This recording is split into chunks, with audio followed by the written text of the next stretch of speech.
Hi and welcome to today's live chapter reading of Claim Me Now by Lea Nolan, courtesy of Itsy Bitsy Book Bits. Chapter 1. Raven Donovan drummed her fingers on the desk, waiting for the fool on the other end of the speakerphone to stop digging his own grave. Kelvin, the Gametronics project manager, had been yammering on for the last 10 minutes, trying to explain why his team of crack software developers would miss their deadline this afternoon. Now he was laying it on extra thick, peppering his excuses with IT jargon meant to confuse her, as if this was her first dance with corporate contracting or navigating around those who'd miscalculated when they thought they'd get the best of her. Underestimating Raven was a mistake, yet some people still did, until they learned better. It was the age thing, an unfortunate consequence of being a wonder kid. Being disrespected used to drive her crazy. Now at 31, she saw her relative youth as a superpower. People like Kelvin never saw her coming. So after the mainframe melted and the servers went offline, we couldn't complete our beta testing in time, Kelvin said. Wholly unacceptable. Kelvin had plenty of warning about Raven's tight deadline to roll out Paulson Diagnostics' newest diabetes monitoring product, and his company's software was essential to the project. Raven's newest brainchild was a product designed to launch Paulson Diagnostics out of the second tier of diabetes monitoring companies and land it firmly among the nation's top 3 brands. She'd already enlisted a team of biomedical engineers to create a brand new device, and Gametronics was building the accompanying app. Everything hinged on the software that turned blood sugar monitoring into a game. If diabetics felt monitoring their blood glucose was fun, they'd be more likely to check their blood sugar. Better monitoring meant better health, and a chance to make a real difference to a major disease. Of all the initiatives Raven had spearheaded in her 2 years as Executive Vice President of Paulson Diagnostics, this was her favourite. She was due to present it to the board in a month's time to get approval to start mass production. If Gametronics was late, Raven would be late, and Raven had no intentions of being late. In our last call, you said you were nearly finished with the beta tests, and the team would finish early. Raven's perfectly manicured fingers danced over her computer, switching between tabs of open social media sites. It was truly amazing what you could find on the internet. Yeah, but then the mainframe melted and we lost all our data. Kelvin spoke slowly as if she was stupid. And the entire team was here all week trying to get it back up and running. Raven scanned a social media account under the name @Kelraiser and shook her head at the images posted over the last couple of days. The team had been together all right, just not tending to their servers. But she wanted to see how far Kelvin was willing to take this little charade. She made a soft, soothing noise. Sounds harrowing. Kelvin managed a half-hearted laugh. It wasn't that terrible. Raven rolled her eyes. This guy wouldn't know how to sell a disaster if he was stuck in the middle of a Category 5 hurricane. You just said you'd lost all the work you'd done for us over the last 18 months. Raven took several screenshots, then inserted them into an empty email. Well, no. Our backups should be on our servers once we get them up and running, which is why we just need a no-cost extension. So there it was, finally. Kelvin didn't just want forgiveness for missing the deadline. He wanted out of the 10% daily fine she'd negotiated into the contract. Nice try, but no dice. He and his team had played with enough of those in Vegas, along with plentiful array of strippers. A no-cost extension means you don't face a penalty for being late on your deadline.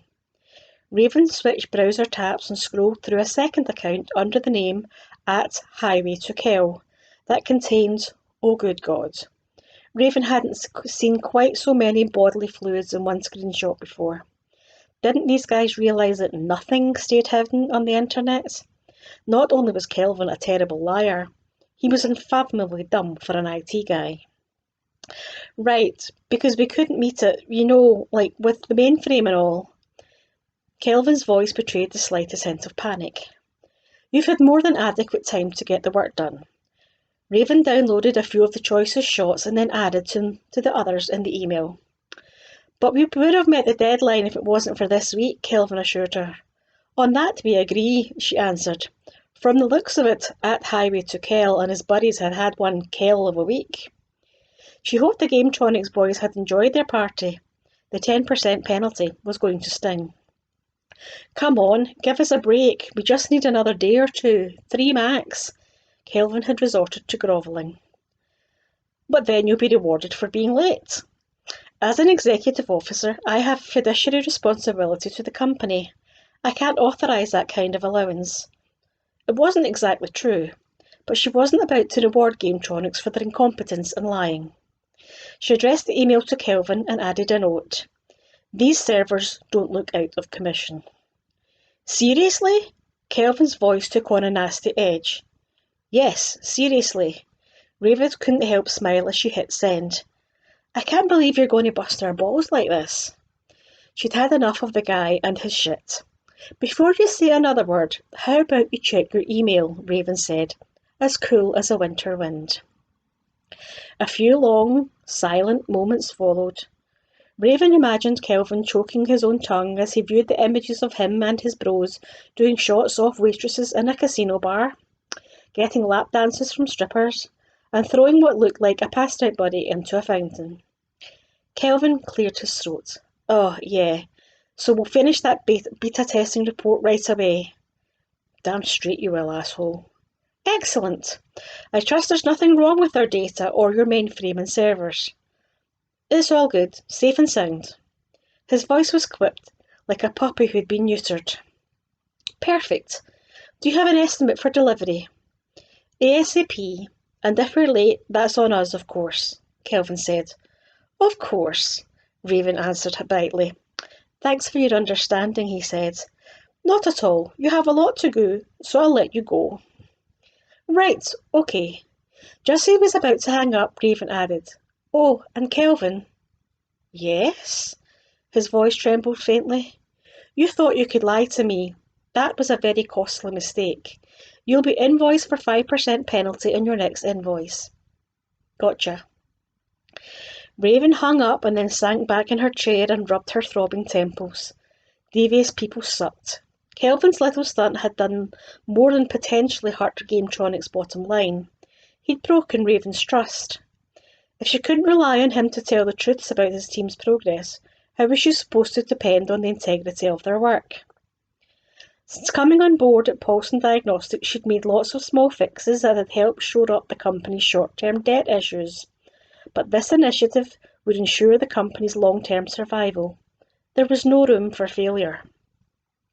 Her executive assistant, Mariana Hernandez, poked her head through the doorway of Raven's office. That was the thing of beauty. Mariana always eavesdropped on Raven's conversations. Not that Raven minded. She viewed them as mentoring exercises. Barry was smart and ambitious. With the right kind of support and training, one day she could be an executive too. Raven popped 2 migraine-busting pills from the industrial-sized bottle in her desk drawer and washed them down with iced green tea. No, that was an example of brains over stupidity, and a contractor's unbelievable arrogance and entitlement. Look at what they were doing while they were supposedly fixing their broken mainframe. She spun her monitor round so Mary could see At Highway to Kel's account. Mary stepped closer and peered at the screen. What a liar! And, ew, gross, seriously? Vegas strippers? How cliché could they get?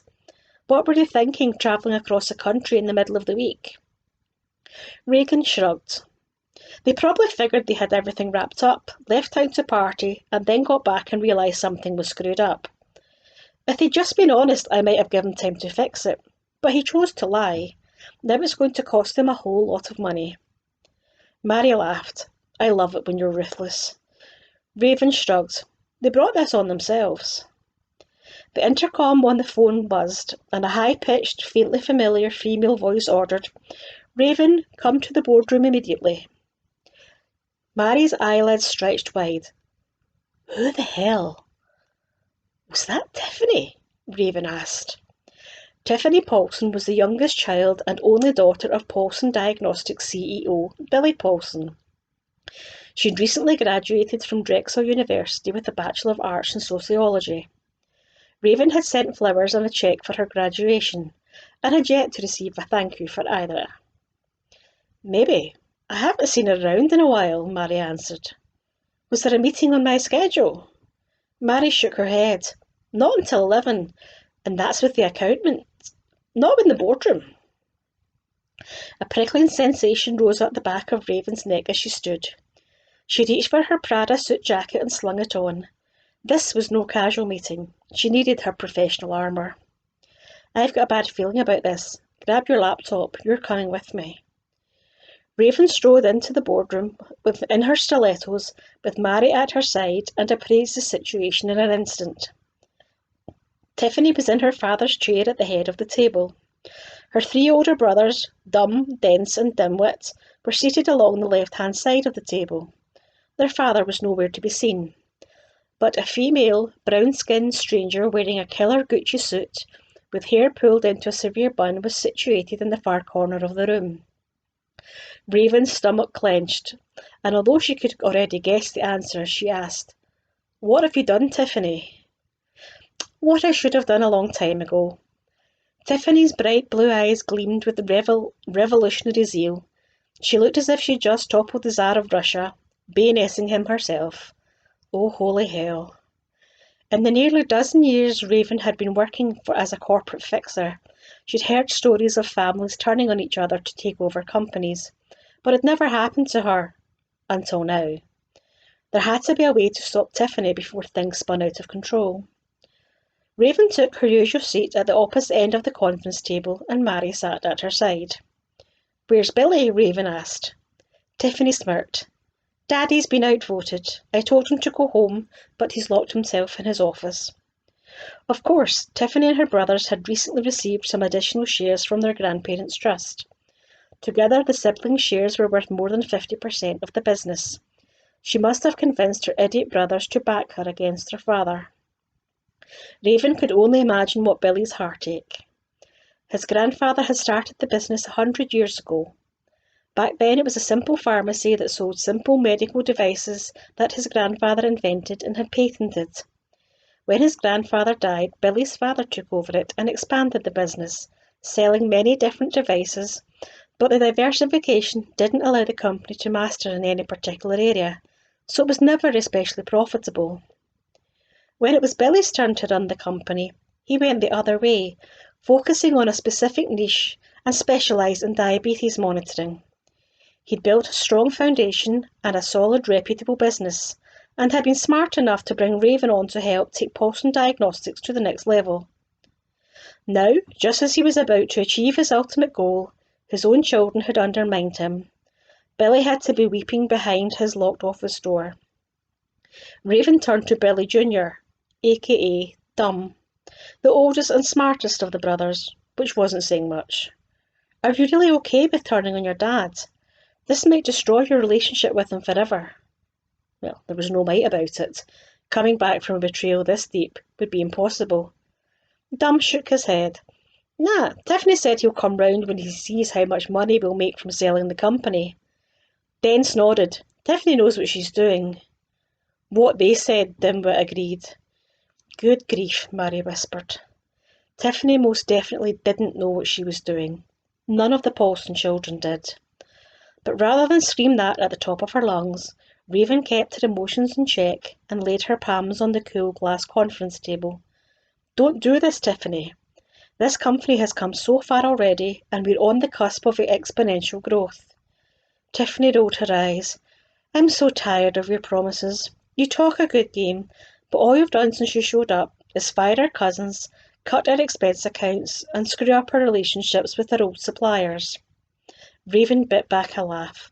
"Your cousins didn't work here, but were drawing salaries that cost us over $1 million a year.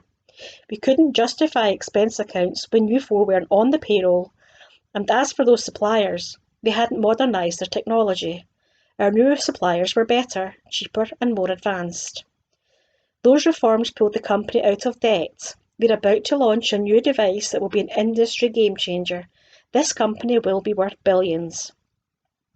Tiffany raised a sceptical brow. "Well, Well, hopefully maybe billions won't pay off her student loans, but for sure millions will.